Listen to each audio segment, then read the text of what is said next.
آمين آمين استجب دعانا ولا تخيب سيدي رجانا آمين آمين استجب دعانا ولا تخيب سيدي.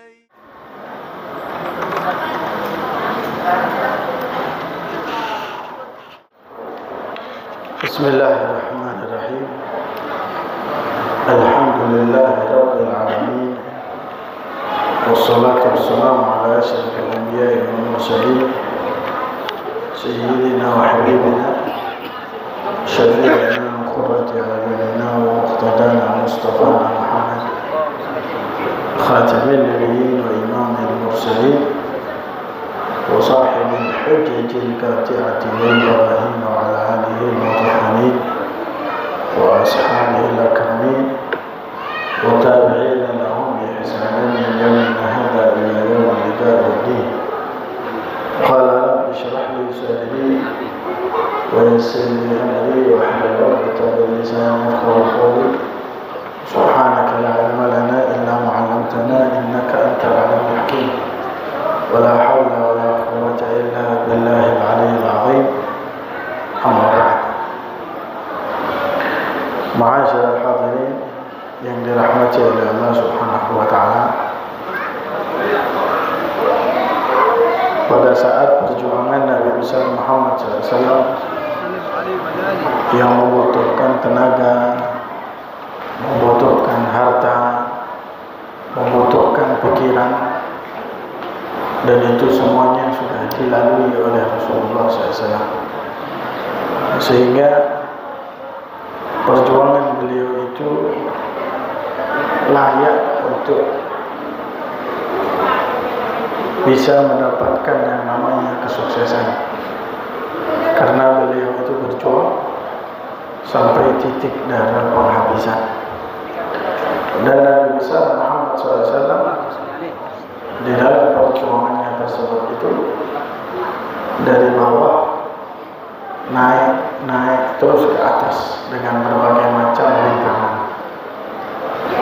sehingga terakhir yang kita bahas dalam perjuangan tersebut itu adalah bagaimana Sayyidina Hamzah bin Abdul Muttalib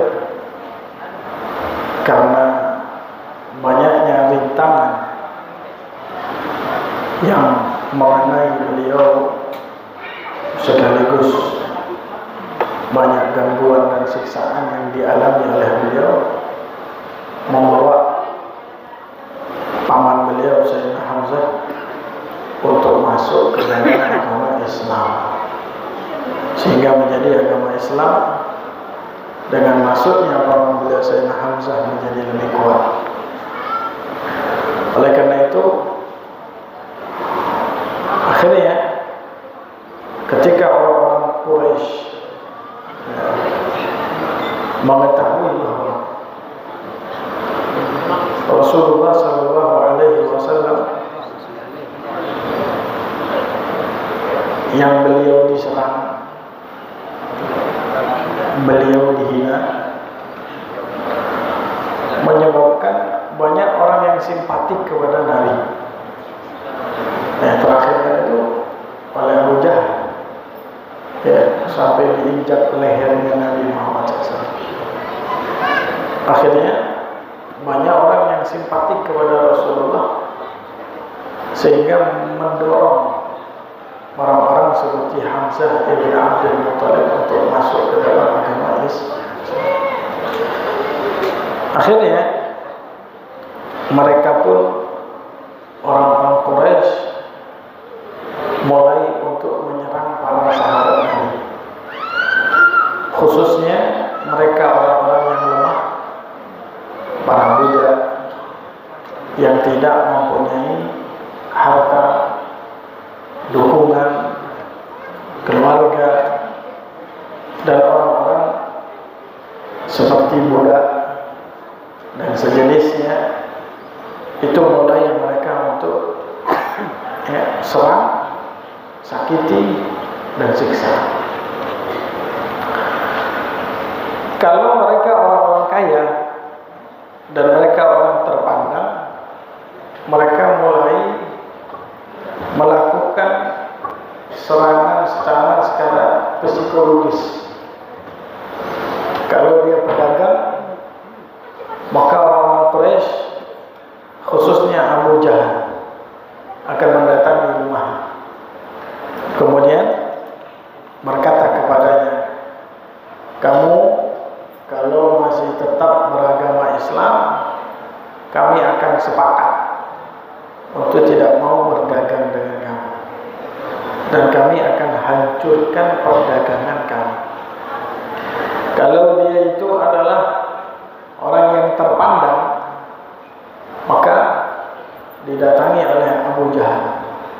Kemudian Abu Jahal berkata kepadanya, kamu sebagai tokoh masyarakat, kalau kamu masih tetap memeluk agama Islam, maka kami akan menurunkan ketokohan kamu, dan kami tidak akan menjadikan kamu sebagai rujukan kembali, alias kamu akan hilang martabat dan kedudukannya.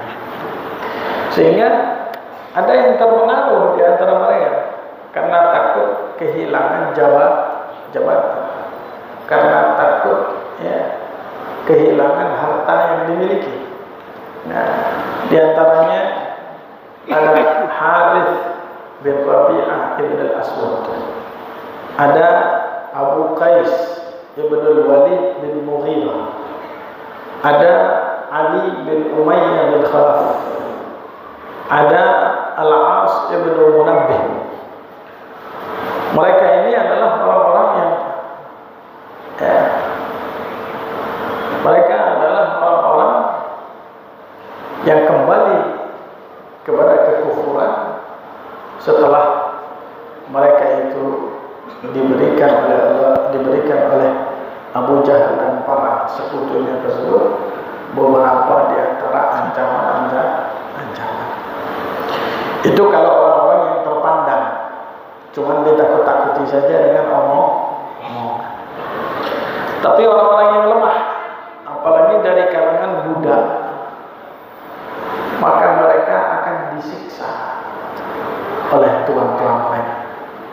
Di antaranya yang terkenal mendapatkan siksaan dari tuannya, yaitu adalah Bilal bin Abi Rabah, di mana sahabat Bilal radhiyallahu ta'ala anhu difitnah dengan berbagai macam fitnah, disiksa dengan berbagai macam siksa, tapi beliau kokoh di dalam keimanan. Di antara siksaan yang didapatkan oleh sahabat Nabi yang bernama Bilal tersebut itu adalah kadang Bilal itu dikasih tali di lehernya, kemudian anak-anak kecil di Mekah disuruh untuk lontong seperti hewan dikelilingi si Bilal. Kadang disiksa dengan cara di siang hari, di musim panas, sehari sebelumnya tidak dikasih makan, tidak dikasih minum, artinya dibiarkan lapar, dibiarkan haus.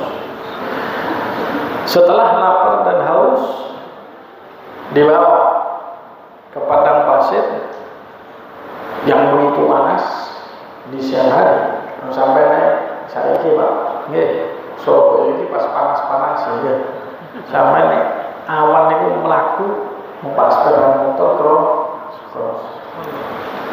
Ini di Mekah pas panas-panas, sampai dikatakan saat itu kalau seandainya ada daging ditaruh di atas bebatuan yang ada di padang pasir, iso matang. Bisa mak? Nah itu sahabat Bilal radhiyallahu ta'ala anhu saat panas-panasnya tersebut itu ditaruh, kemudian diambilkan batu besar, diletakkan di atas dadanya, disiksa oleh siapa? Umayyah bin Khalaf. Tapi beliau kuat imannya, dipaksa oleh Umayyah bin Khalaf. Umayyah berkata, la tazalu hakadha hatta tamuta aw takfura bi Muhammadin wa ta'budal Lata wal Uzza. Bilal, tak siksa kayak ini sampai antara kamu mati atau kamu mau untuk keluar dari agama Muhammad dan kembali menyembah Lata dan Uzza. Sayyidina Bilal itu kuat iman. Beliau cuma berkata satu hal, ahadun. Dalam periwayatan beliau menjawab, wallahi inni la usyriku billahi syai'an. Demi Allah, aku tidak akan menyekutukan Allah Subhanahu wa taala. Wa ana kafirun billata wal Uzza. Saya akan tetap untuk kafir terhadap Lata dan Uzza. Bahkan ada periwayatan menyebutkan tuannya Bilal itu bukan Umayyah bin Khalaf, tapi Abdullah bin Jada'an. Abdullah bin Jada'an adalah orang kaya yang ada di kota Makkah. Dia punya budak banyak. Nah, Bilal ini termasuk salah satu budaknya. Nah, Bilal kalau melewati Ka'bah, di situ kan ada Lata, Uzza dan beberapa di antara berhala-berhala. Saat beliau lewat, itu selalu noleh kepada Lata dan Uzza. Kemudian dia berkata, laqad khaba wa khasira man abadakum.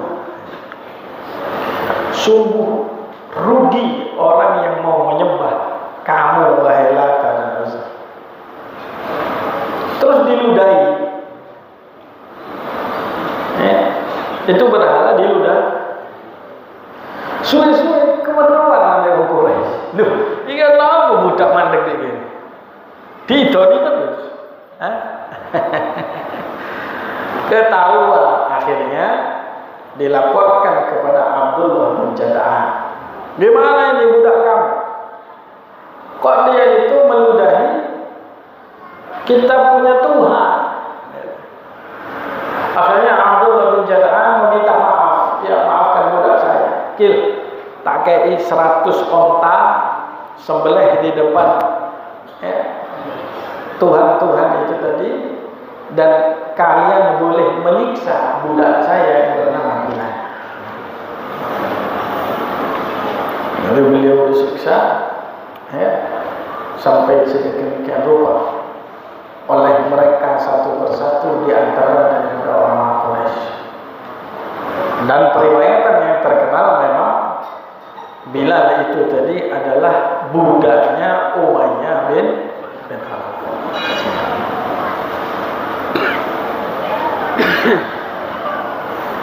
Nah, Rasulullah SAW lewat dan melihat Bilal disiksa. Sayyidina Bilal mengatakan ahadun ahad, ahadun ahad. Kemudian Rasulullah SAW sedih dan beliau berkata, sayunjika ahadun ahad, akan menyelamatkan kamu wahai Bilal siapa? Yang Maha Esa. Kemudian subhanallah, Nabi Muhammad itu sahabatnya yang paling kaya saat itu adalah Abu Bakar Siddiq. Paling kaya. Nah, Abu Bakar melewati daripada Bilal yang tengah disiksa. Kemudian dia berkata kepada Umayyah bin Khalaf, "Ya Umayyah, ala tattaqillah fi hadzal miskin hatta mata tu'adzibu." Kamu enggak takut kepada ini manusia, kok kamu siksa? Sampai kapan nanti kamu mau siksa? Umayyah bin Khalaf berkata, "Antal ladzi afsadtahu." Kamu yang merusak budak saya. Artinya kamu yang menyebabkan dia masuk Fa'angithu. Kalau kamu mau, selamatkan dia. Akhirnya Sayyidina Abu Bakar berkata, "Ya sudah, tak ganti. Saya punya budak lebih kuat daripada Bilal. Ya. Urut. Tuh. Kamu tak kasih budak saya, ya, namanya Tistos, namanya budak. Bilal saya Nah, ini banyak versi. Ada versi yang mengatakan, ya, langsung ditukar. Ya sudah, saya mau. Daripada nanti saya siksa mati, ya. Kayak itu apa-apa. Mending aku dapat Kistos, dan Kistos itu masih kafir. Daripada mati ini budak Bilal, yo, untung aku gini. Ada periwayatan begitu. Ada periwayatan yang mengatakan Sayyidina Abu Bakar menawarnya ketika melihat Bilal. Sayyidina Abu Bakar berkata, Atabi'una, apakah engkau mau jual sama saya? Terus kontuju tak? Kamu jual lah. Kata Umayyah, ya kamu. Terus ini main barter. Kayak budakmu yang bernama Kistos. Ada periwayatan mengatakan begini, tidak. Sudah ya Abu Bakar, tukar sama budakmu Kistos. Kata Sayyidina Abu Bakar, kalau kamu saya kasih Kistos, apakah kamu mau bebaskan dia? Oh iya. Ya sudah, tak kasih dia. Kata Umayyah, enggak. Saya bukan hanya minta Kistos, saya minta Kistos dan istrinya. Jadi dulu.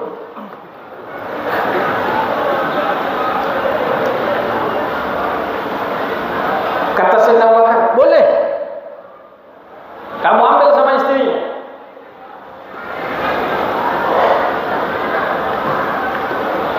Kamu kasih ke sama istrinya? Ya. Oh, enggak.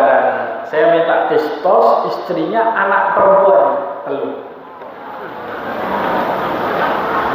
Kata Sayyidina Abu Bakar, gak apa-apa. Wis coba telur nih. Enggak, kurang.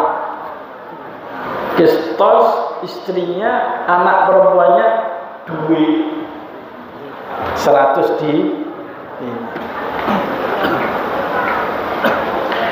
Kemudian Sayyidina Abu Bakar berkata kepadanya, "Ya Umayyah, ala tastahi minal kadhib?" Kamu enggak malu kalau kamu dusta? Jaluk siji tak kei, jaluk loro tak kei, jaluk telu tak kei, sing jaluk duit satu. Musik terakhir. Nek kon bayar telu ambil duit 100 gelem. Baik, kata Sayyidina Abu Bakar. Sayyidina Abu Bakar, ya, lama. Awal ini lah mikir ya. Gak apa-apa mati syahid insyaallah. Nah, lagi kan dalam gak apa-apa mati syahid. Bilal, ojo odi kok. Kuat no imam. Kok nek mati langsung mlebu surga. Iki kena jamaah Surabaya ngene. Saya namakan kambing ini nama.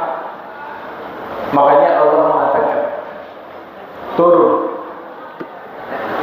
daripada surat wal-laili idza yaghsha wan-nahari idza tajalla wa ma khalaqat dzakara wal inna sa'yakum lasyatta.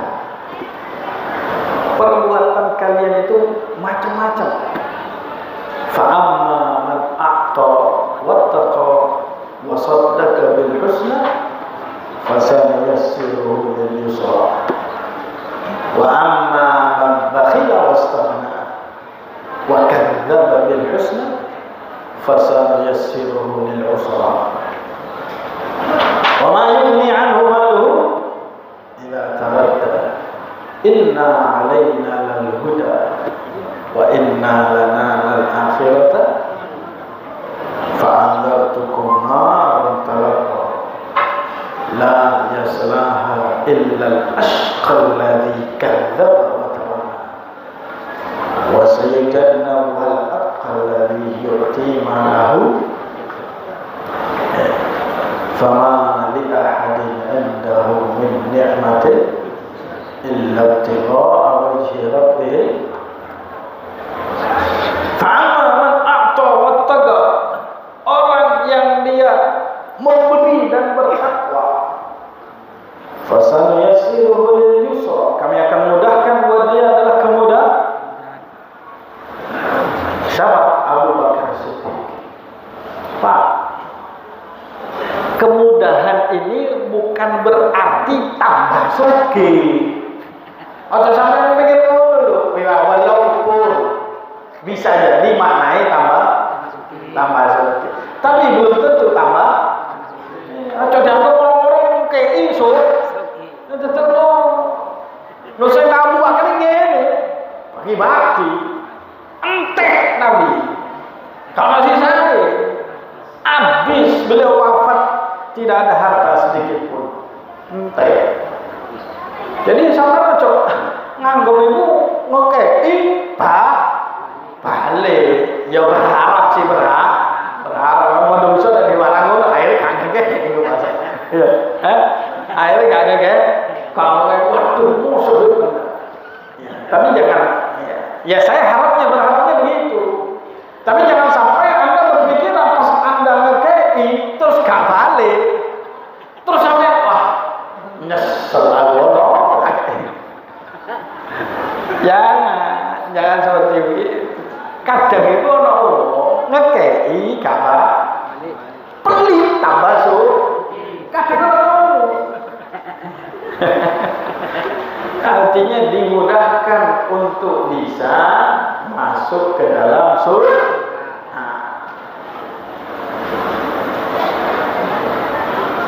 Makanya kan dikatakan saya selama akan masuk ke dalam daripada siapa? Al-Ashqa. Nah, itu orang yang paling celaka. Siapa Umayyah bin Khalaf? Wa sayujannabuhal atqa. Tapi orang yang paling bertakwa dijauhkan dari iku intine. Tutup intine tambah ke enggak, aku saya gini ibarat ojo sampai ngono, artinya ojo pikiran masih sampai roman kok tambah gak sugi-sugi gak apa, insya Allah di akhirat sugi. Justru sing bahaya itu nek ini terus balik isa-isa jadinya Allah mengatakan nanti di akhirat loh kon sedekah 10.000 wis tak balekno di dunya saiki kalau pahalane ya apa salah kakak tapi gak ngono ya gak mesti ngono kak sampai kok gak sedekah gak mesti ngono tapi ini salah satu gambaran gitu ya yang ditakutkan itu begitu anda ngasih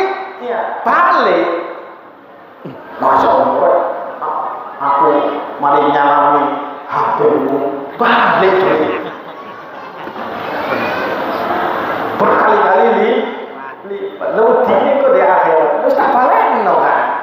Ya apa sih? Tapi bukan berarti seperti itu. Bisa jadi Allah itu maha kaya. Balekno dunia dikei, akhirat dikei. Mana Sayyidina Abu Bakar iki imane luar biasa. Masih sugih ngetokno duit, tambah kere, tambah miskin, tapi sih tetap kuat.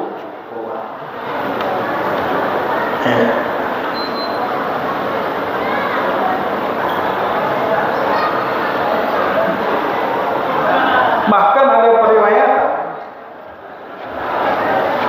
yang mengatakan bahwa kalau kita pikirkan, iki Pak, bedai wong loman ambil setengah loman. Ono wong loman, ono setengah. Nek loman iki kayak gini. Piro? Ya.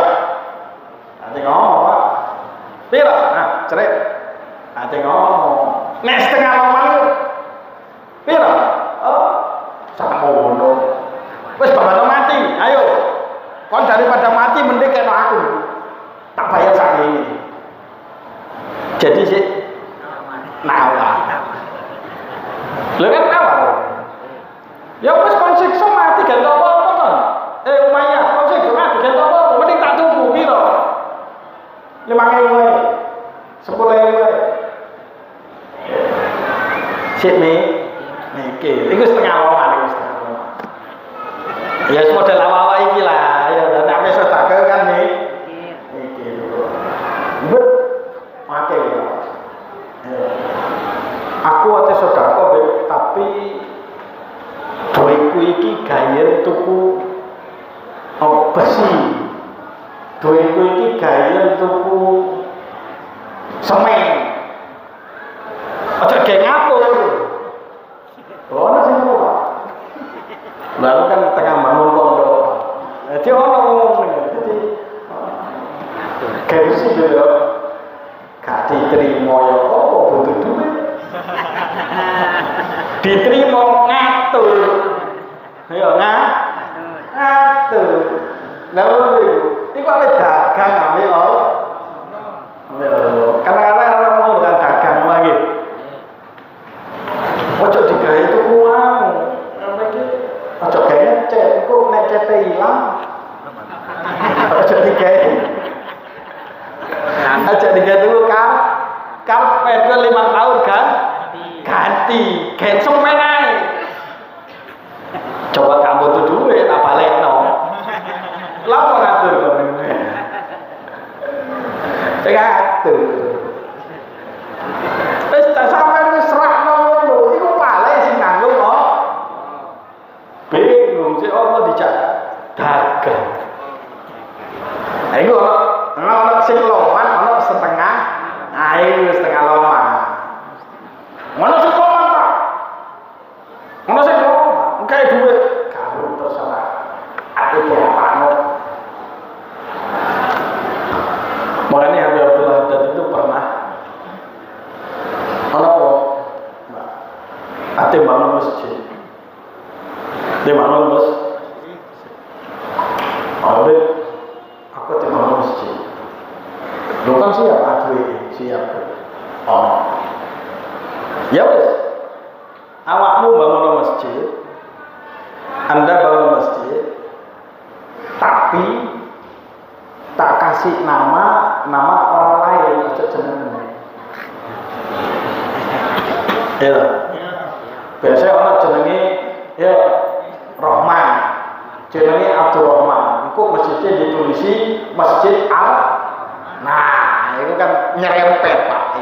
Nyerempet. Halo ya. Oke kan? Ajarnya belajar ngene wis. Ya, kon bangun tapi namanya ojo namanya si fulan. Ya. Gelem. Bu, jangan begitu, Bu. Kan nama saya Abdurrahman, kasih nama Masjid Ar-Rahman. Jadi ngerti orang kalau yang bangun saat. Halo.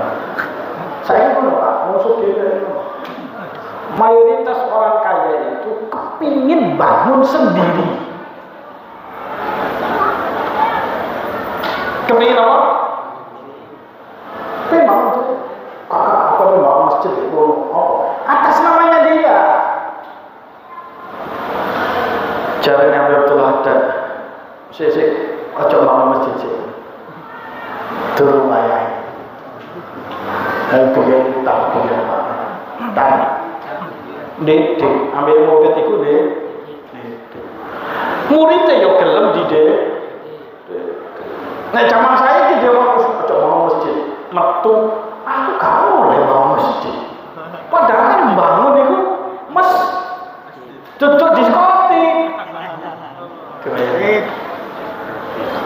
Masjid tak bangun. Ono siji maneh teko. Ngomong sama Habib Tuhan, saya mau bangun masjid. Siap bantu, siap. Ono duit, ono. Wis kok begini kabeh. Kasihkan saya. Pokoknya kan terima beres.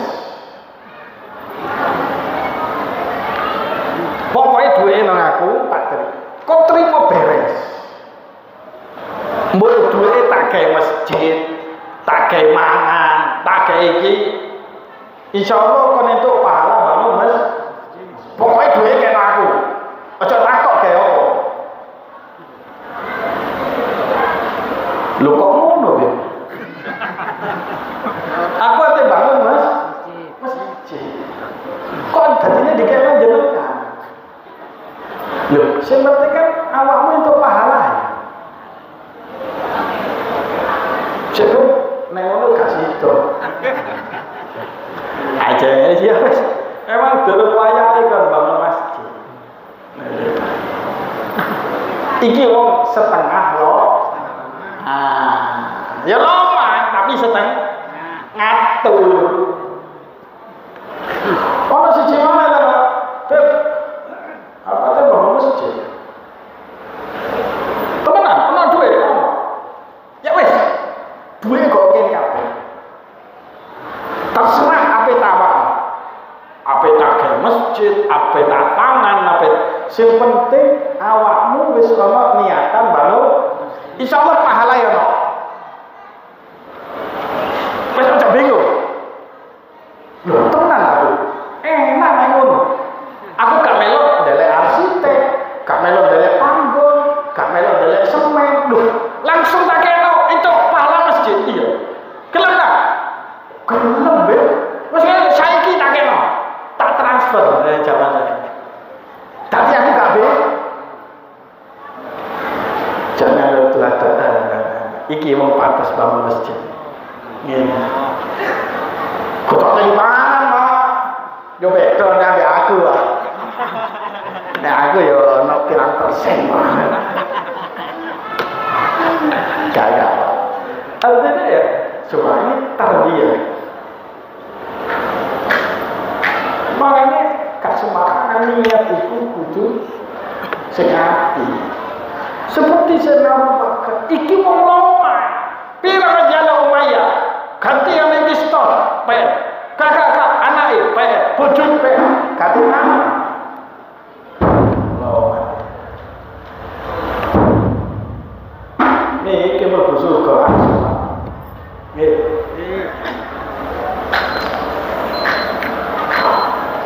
Oleh karena itu Sayyidina Abu Bakar As-Siddiq radhiyallahu ta'ala anhu dipuji oleh Allah Subhanahu wa taala. Dikatakan wasal jannahu al-aqal yu'ti malahu yatazakka.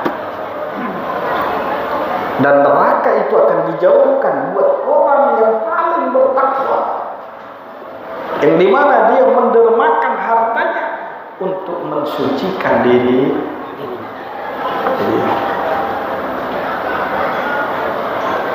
Bahkan ini sing tok mana sing Abu Bakar. Ate ditunggu iki. Ate di selamat. Cek di sini. Bilal ngomong begini kepada Abu Bakar Siddiq. Ya Abu Bakar, ini perkataan Sayyidina Bilal. In kunta ishtaraitani li nafsik fa'amsik. Hai Abu Bakar, iki pas disiksa apa ya sampai saking ikhlasi Abu Bakar Siddiq. Hai Abu Bakar, kalau kamu beli saya untuk dijadikan budak kamu, aku jadi tubuh. Tapi kalau kamu ya beli saya untuk Allah, maka beli. Artinya bebas. Bayangkan. Nek awak iki lho, kok iki tak selamat pakai syarat. Tak selamat kok kayak ya. Oh, siksa. Bayangkan Abu Bakar Siddiq. Diomongi begitu sama Bilal. Kalau kamu beli buat diri kamu sendiri sehingga aku jadi budak kamu, jangan kamu beli saya, biar saya disiksa. Tapi kalau kamu beli untuk Allah, untuk membebaskan saya, kamu mau berguna. Ini antara dua keimanan. Keimanan daripada Bilal yang kuat untuk disiksa. Yang penting dirinya tersebut menjadi orang yang merdeka. Kamu kok masih tetap budak? Kamu apa aku disiksa deh? Umayyah. Asal kamu bakar imanku masih dikai syarat kami gitu. Awak iki kayak mikir. Pala kader. Ya, ngekei pengemis. Mikir sih. Ono kontrol enggak? Ya. Oh, cocok iki kon kei dicolong kabeh konco. Sing mikir, wis ngene iki. Ya. Jamaah mesti tampil.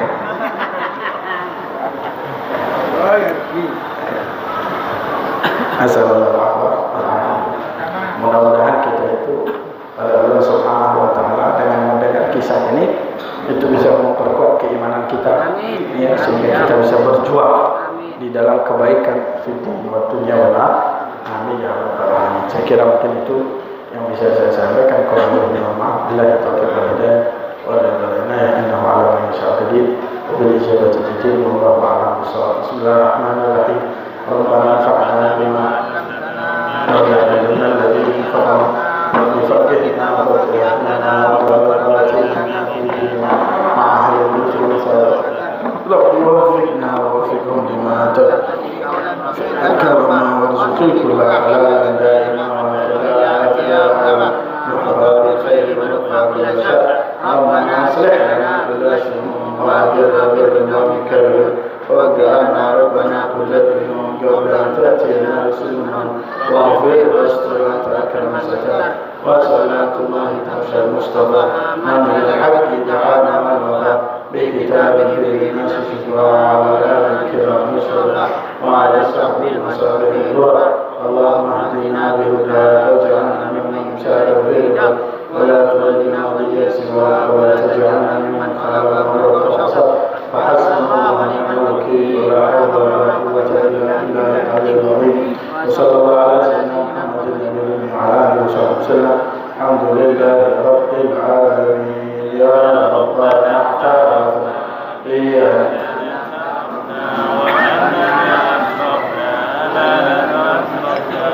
فتب علينا توبة تغسل كل حوبة واستر لنا العورات وآمن ربي ومولودنا والأهل والإخوان وسائر الخلان وكل ذي محبة أو جيرة أو صحبة والمسلمين آمين ربي اسمع فضلا وجودا منا لا باكتساب منا بالمصطفى صلى وسلم ربي عليه عبد الحق وآله وصحبه حيال تخصصه والحمد لله في البدء والتناهي والسلام عليكم ورحمة الله.